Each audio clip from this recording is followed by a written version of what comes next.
नमस्कार मित्रों, आप सभी का हार्दिक स्वागत अभिनंदन करते हुए आर.के. संस्कृत परिवार में हम वाचन कर रहे हैं महाकवि कालिदास द्वारा विरचित मेघदूत खंड काव्य। मेघदूत खंड काव्य में अब तक हम लोगों ने 43 श्लोकों का वाचन कर लिया है और आज हम वाचन करेंगे श्लोक नंबर 44 का। पिछले श्लोक में हम लोगों ने देखा कि यक्ष मेघ से कह रहा था कि हे मित्र, तुम जाना और तुम अपने मुख से कहना और यह बताना कि वह मैं नहीं बल्कि तुम्हारा यक्ष ही कह रहा है। वह मेघ के मुख से वह यक्ष ही बोल रहा है और मेघ के मुख से यक्ष बोलते हुए यह कहा कि जो तुम्हारे कानों में सबके सामने कहे जो बातों को भी तुम्हारे कानों में बुला करके तुम्हारे आनंद का वह चंचलता से ललायत रहता था स्पर्श करने के लिए, ऐसी बातों को वह करता था। लेकिन आज वह तुम्हारे कान से भी दूर है और आँख से भी दूर है, इसीलिए वह अपने उत्सुक हुए शब्दों से जो उसकी उत्सुकता उसके प्रति है, यक्षिणी के प्रति जो उसका प्रेम स्नेह उत्सुक हो उठा है, उन शब्दों से रचे हुए संदेशों को यह समझो कि मेरे ही मुख से तुम्हारा यक्ष बोल रहा है। यह पिछले श्लोक में बताया था, लेकिन अब इस श्लोक में यक्ष फिर मेघ से कह रहा है कि तुम कहना। तो कहने के लिए यह बतलाया कि जब तुम जाना तो अपने मुख से यह मेरी विरह अवस्था को बताना कि विरह अवस्था में जो यक्ष मेघ को समझाता है कि वह कैसे कैसे संदेशों को बतलाए। तो पहला संदेश इसमें यह कह रहा है कि हे प्रिय, इसमें नीचे दिया गया है हे चंडी हे प्रिय, किसी एक में तुम्हारी समानता नहीं हो सकती। तुम्हारी समानता जब मैं इस विरह की अवस्था में रामगिरी पर्वत पे जब मैं होता हूँ तो जिन अंगों का तुम्हारे अंगों का मुझे स्मरण होता है या मैं याद करता हूँ तो तुम्हारे सभी अंग, तुम्हारे सभी चित्त, तुम्हारे सभी भाव स्नेह किसी एक के साथ समानता नहीं होती है, वह अलग अलग होती है। और खेद इस बात की है कि मैं सब में अलग अलग अपनी प्रिया अर्थात अपनी यक्षिणी को यक्ष पाता है। तो आइए हम वाचन करते हैं मेघदूत खंड काव्य के उत्तर मेघ में श्लोक नंबर 44 मंदाक्रांता छंद में, और देखते हैं कि यक्ष कैसे कैसे अपनी यक्षिणी के अपनी प्रिया के बारे में बतला रहा है कि किन किन जगह मैं संभावना करता हूँ। उत्पत्स्यामी होता है मैं संभावना करता हूँ, फिर भी मैं सभी को या संपूर्ण रूप से कहीं एकत्रित तुम्हें पा नहीं पा रहा है। तो आइए वाचन करते हैं। श्यामा स्वंगम चकिताहरणी, श्यामा स्वंगम चकिताहरणी, प्रेक्षणे दृष्टिपातम, श्यामा स्वंगम चकिताहरणी, श्यामा स्वंगम चकिताहरणी, प्रेक्षणे दृष्टिपातम, वक्त्रछाया सासिनी शिखिना, वक्त्रछाया सासिनी शिखिना, गहभारे सुकेशा, उत्पश्यामि प्रतनुषु नदी, उत्पश्यामि प्रतनुषु नदी, बीचिषु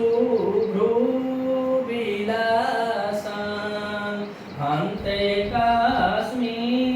क्वचिदपि न, हन्ते कस्मि क्वचिदपि न, ते अचण्डी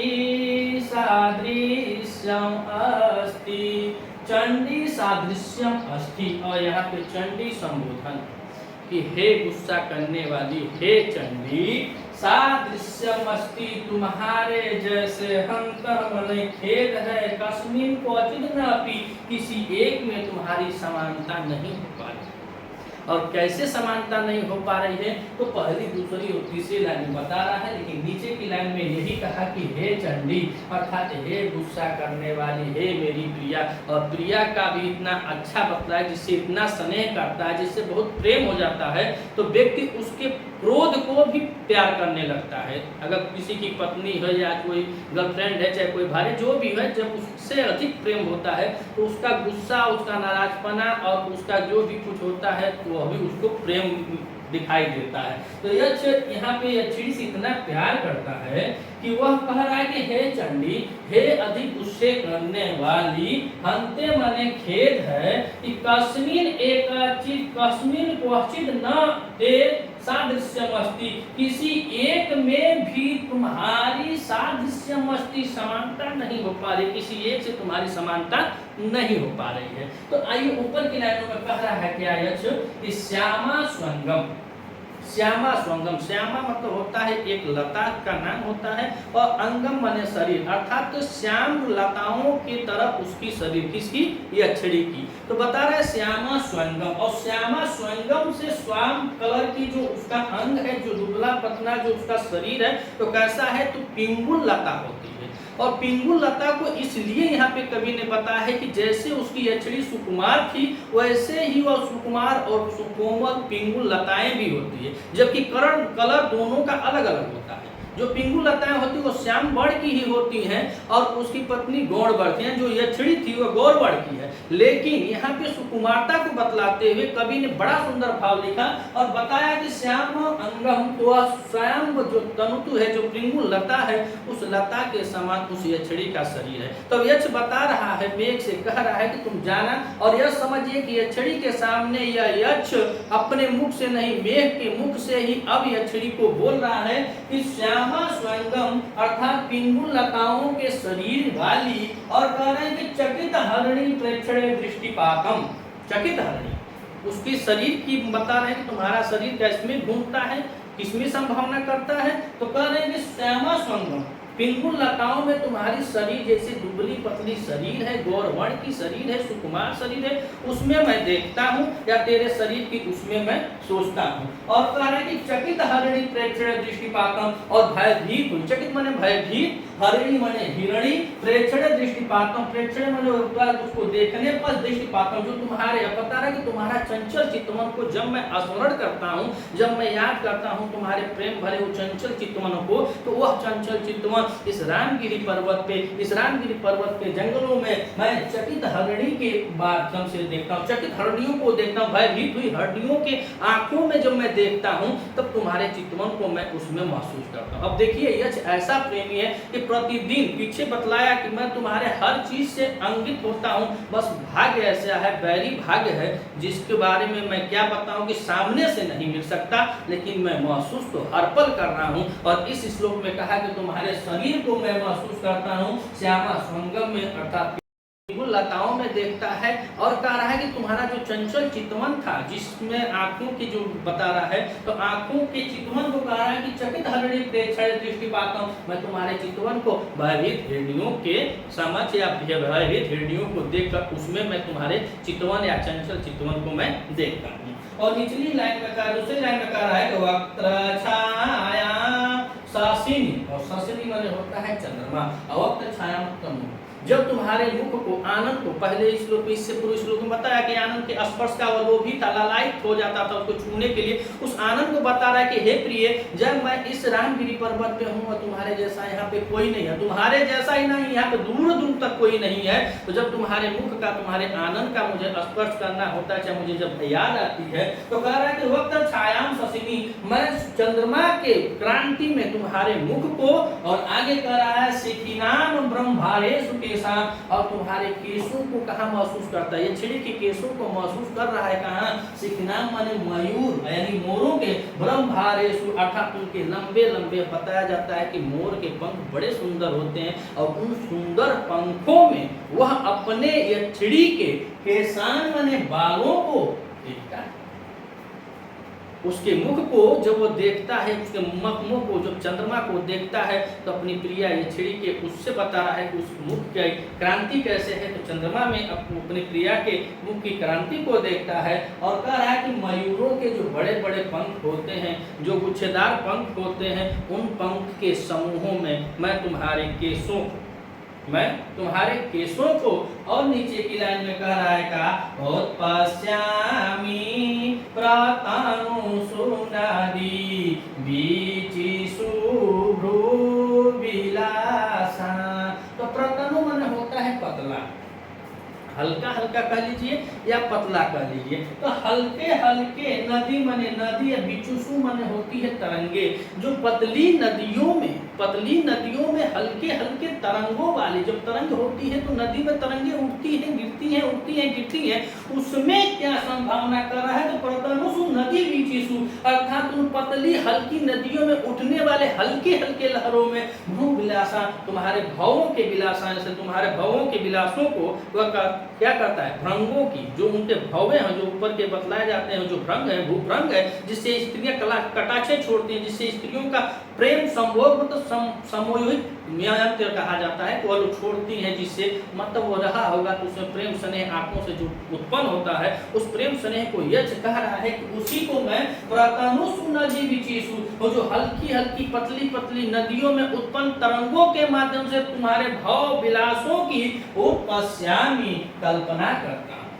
ऐसा वो सोच रहा है, उत्पश्यामि ऐसा वो कल्पना कर रहा है, उसमें तुम्हारे भावों के जो नटखट अंदाज होते थे, वह नटखट अंदाज व भावें जो भूविलास होते थे, उसकी मैं कल्पना कहाँ करता हूँ, तो नदियों के बीच में करता हूँ। और नीचे की लाइन में कर रहा है अन्ते कास्मि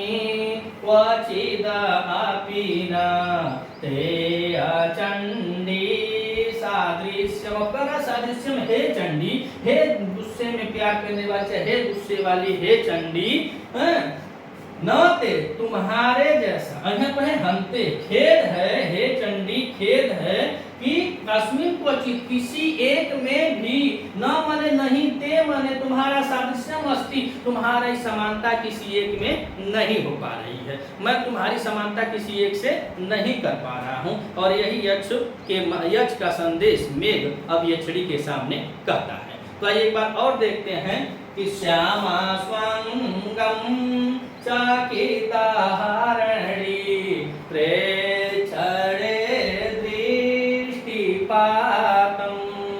दृष्टि और दृष्टि में कृत्रिम प्रत्यय लगा हुआ है, दृष्टि के साथ कृत्रिम प्रत्यय लगा हुआ है, और पात में घै प्रत्यय लगा हुआ है, पात के साथ घै प्रत्यय लगा हुआ है। तो कहने के श्यामा स्वंगम प्रियंकुलताओं वाली शरीर और चकित हरिणी प्रेक्षणे दृष्टिपातम, और भयभीत हिरण्यों के नेत्रों के समान तुम्हारे चितवन, और कर वक्त्र छाया सासिनी, और तुम्हारे मुखमंडल की क्रांति ससिनी माने चंद्रमा में, और कह रहा है कि शिखिना ब्रह्मारेषु केशान, और शिखिना माने मयूरों के पंख समूहों के समान केशों वाली। और कह रहे हैं आगे उत्पश्यामि प्रातानुषु नदी। उत्पश्यामि, और उत्पश्यामि में उत उपसर्ग पूर्व दृश्य धातु के साथ लट लकार उत्तम पुरुष एक वचन लगा है, तो उत्पश्यामि। तो पहले बताया कि पिंडु लताओं में तुम्हारे शरीर की, और चकित भयभीत हिरण्यों में तुम्हारे चिंतवन की, और वो ससिनी वक्त्र छाया और चंद्रमा की क्रांति में तुम्हारे मुख को, और शिखना ब्रह्मारेषु केशान, और मोरों के पंख समूहों में तुम्हारे केशों को, और नीचे का रहा उत्पश्यामि मैं कल्पना करता हूँ, मैं सोच रहा है, प्रातानुषु नदी बीचिसु भूविलास, पतली और हल्की नदियों के में उत्पन्न तरंगों के समान तुम्हारे भ्रू विलासों में उत्पश्यामि, उसमें वह कल्पना करता है। इतने पहली दूसरी तीसरी लाइन में वह इन लोगों में अपनी प्रिया अपनी यक्षिणी की कल्पना करता है, तो उसका चेहरा कैसा है, उसका चितवन कैसा है, उसकी केस कैसे हैं, उसका शरीर कैसा है, इत्यादि शब्दों को बतलाते हुए नीचे के लाइन में कवि बड़ा सुंदर भाव लिखते हैं, कहते हैं कि हन्ते कास्मि क्वचिदापि न ते अचंडी सादृश्यम। सादृश्यम अस्ति, सादृश्यम, और सादृश्य में सदृश के साथ स्योन प्रत्यय लगा हुआ है। तो हंते खेद है, कह रहा है कि हे चंडी, हे प्यारी, हे चंडी, हे गुस्से करने वाली, हंते माने खेद है कि कस्मिन क्वचित अपि, किसी एक में न ते सादृश्यमसि, तुम्हारी किसी एक में समानता नहीं की जा सकती, किसी एक में तुम्हारी समानता को नहीं पाता हूं। अर्थात तो प्रेम बस वो ढूंढता है कि कहीं मेरी प्रिया किसी एक के समान होती तो शायद इसमें गुण मिलते, लेकिन यक्षिणी से इतना वो प्रेम करता है, इतना प्रेम करता है कि वो बता रहा है मेघ यक्षिणी से कि तुम्हारा जो यश जो तुमसे विरह की अवस्था को झेल रहा है, जो तुम्हारा विरही यक्ष जो तुमसे दूर है, वो इन चीजों में तुम्हारी कल्पना करता है, किसी एक में तुम्हारी समानता को नहीं कर पाता है। अगर आप चैनल पे नए हैं तो चैनल को लाइक कीजिएगा, सब्सक्राइब कीजिए और बेल आइकन को दबाना न भूलें।